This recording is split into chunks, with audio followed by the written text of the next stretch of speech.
Hello मित्रांनो, कसे आहात? छान आहात ना? आज मी तुम्हाला एक गणपती बाप्पाची गोष्ट सांगणार आहे. एकदा काय झालं माहितीये का? गणपती बाप्पाची आणखीन त्यांच्या मोठ्या भावाची कार्तिकेयची कॉम्पिटिशन लागली. काय कॉम्पिटिशन लागली? की दोघांपैकी जो कोणी पृथ्वीचा चक्कर सगळ्यात आधी लावून येईल तो जे आहे तो कॉम्पिटिशन मध्ये जिंकेले.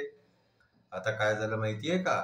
कार्तिकेयचं वाहन आहे मोर, आणखीन गणपती बाप्पांचं वाहन काय? उंदीर. कार्तिकेयाने विचार केला की अरे, हा उंदरावरती बसून डुगू जे आहे ते पृथ्वीचा चक्कर काय लावणार? म्हणून कार्तिकेयाने विचार केला की मी तर मोरावरती बसून जे आहे ते सपाट्याने पृथ्वीचा चक्कर मारून येईन, आणखीन या कॉम्पिटिशन मध्ये तर मीच जिंकीने. म्हणून दोघ जण जे आहे ते कॉम्पिटिशन लावून आणखीन निघाले. कार्तिकेय मोरावरती बसून सपाट्याने निघाले. गणपती बाप्पा आपल्या उंदरावरती बसले. नंतर मग काय झालं माहितीये का? गणपती बाप्पा हुशार होते. गणपती बाप्पा हे बुद्धीचे देवता मानले जातात. हे खूपच बुद्धिमान होते. तर त्यांनी काय केलं माहितीये? जसं ते कार्तिकेय दादा त्यांचे जे आहे ना ते पुढे निघून गेले, तसं गणपती बाप्पा तिथेच थांबून गेले. आणखीन त्यांनी काय केलं माहितीये का? ते गेले आपल्या आईबाबांपाशी. गणपती बाप्पांचे आई बाबा कोण आहे? गणपती बाप्पांचे आई बाबा आहे शंकर आणि पार्वती. आता त्यांनी काय केलं माहितीये का? शंकर पार्वतीला आई बाबांना म्हणाले की तुम्ही दोघ जण एका ठिकाणी बसा, आणखीन मी जे आहे ते तुमची प्रदक्षिणा लावतो. आता काय झालं की शंकर आणि पार्वती दोघ जण आपापल्या आसनावरती बसले. आणखीन गणपती बाप्पांनी जे आहे ते उंदरावरती बसून त्यांची प्रदक्षिणा लावायला सुरुवात केली.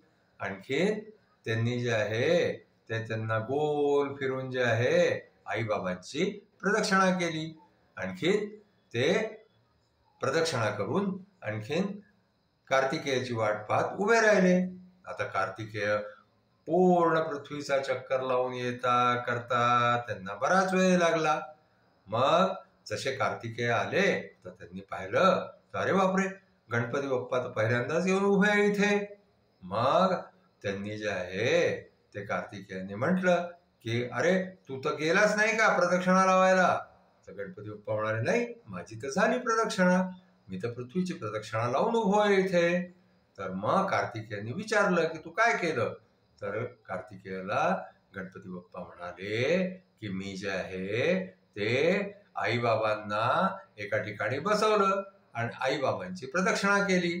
आणखीन आईबाबांची प्रदक्षिणा केली म्हणजे पूर्ण पृथ्वीची प्रदक्षिणा झाली.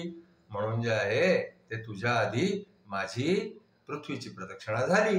मग काय झालं माहितीये का? इतक्या बुद्धिमान गणपती बाप्पांना पाहून आणखीन शंकरांनी त्यांना आशीर्वाद दिला की जिथेही कुठे काहीही कोणताही कार्यक्रम होईल तर तिथे सगळ्यात पहिल्यांदा गणपती बाप्पांचं पूजन होईल, त्याच्यानंतरच कोणचंही दुसरं पूजन होईल. म्हणून त्या दिवशीपासून जे आहे ना आपल्या इथे कोणचंही कार्य असलं, लग्न असलं, कार्य असलं, मुंज असली किंवा कोणत्याही प्रकारची पूजा असली तर सगळ्यात आधी गणपती बाप्पाची पूजा केली जाते आणि नंतर मग इतर पूजा केल्या जातात. म्हणूनच गणपती बाप्पा यांना प्रथम पूज्य म्हटलं जातं. आजची आपली गोष्ट इथेच संपली. तुम्हाला आमची गोष्ट आवडली असल्यास आमच्या चॅनलला सबस्क्राईब करा, लाईक करा, शेअर करा. थँक्यू.